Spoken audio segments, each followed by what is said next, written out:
Hello friends, today's topic is about two-point perspective and how to draw different shapes and volume in it.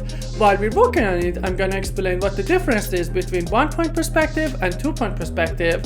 And I almost forgot to say, Happy New Year!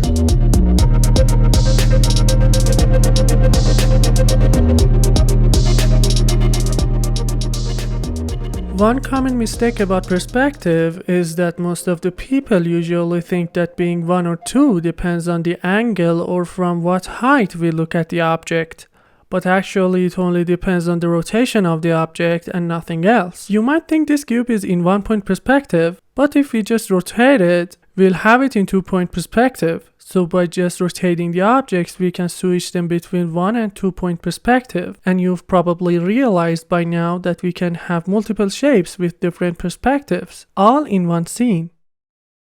In two-point perspective, we always have 2 vanishing points. One on the right side and the other one is on the left. Both are the same height. Although in one-point perspective we had to start by drawing the front face, in two-point perspective we have to start by drawing a vertical line. Then you should draw 4 lines from its both sides through the vanishing points.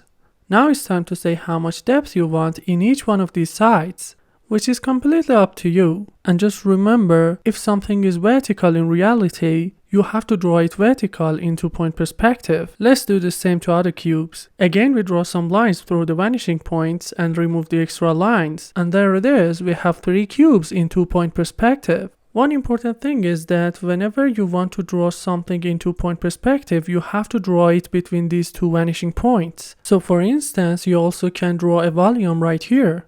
Notice that the left side of the object is too small because we are so close to the left point.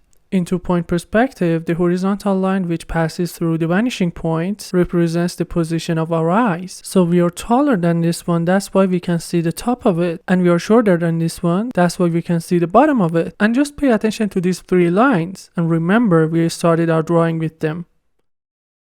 Now look at this drawing carefully. Is it one-point perspective or two-point perspective? Try to guess. Well, if your guess was one-point perspective, you're right. I just want to mention that in one-point perspective, horizontal lines are always horizontal, but in two-point perspective, they go in depth. But still, this part of the drawing is in one-point perspective and the other one is in two-point perspective. Let's add another cube on top of it. So the first thing you should do is to draw the vertical line, connect the top of it to the vanishing points, decide how much depth you want, draw other vertical lines, and finally remove the extra lines. To draw a window here, start with the longest vertical line, connect its both sides to the vanishing point on the right, decide how long you want the window to be, and now we have the main face of the window, and for the inside we can get some help from the other point. And then you have to determine the thickness of the window by marking a point on this line. Then rather than the vertical line, you have to draw a line from the vanishing point and continue it to your marked point until it reaches the longer vertical line.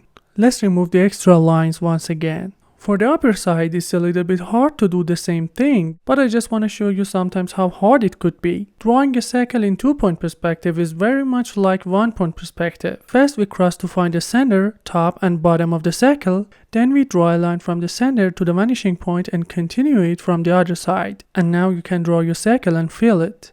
Let's talk about drawing curves. Just decide how much height do you need, and then with a helpful line like this, you can draw your curve. And as I always say, don't be afraid to draw other dimensions. Although we've almost reached the end of this episode, I just want to say, your emotions have a great influence on the process of creating your artwork. So create it when you have the right emotions. Can't wait to see you again, guys.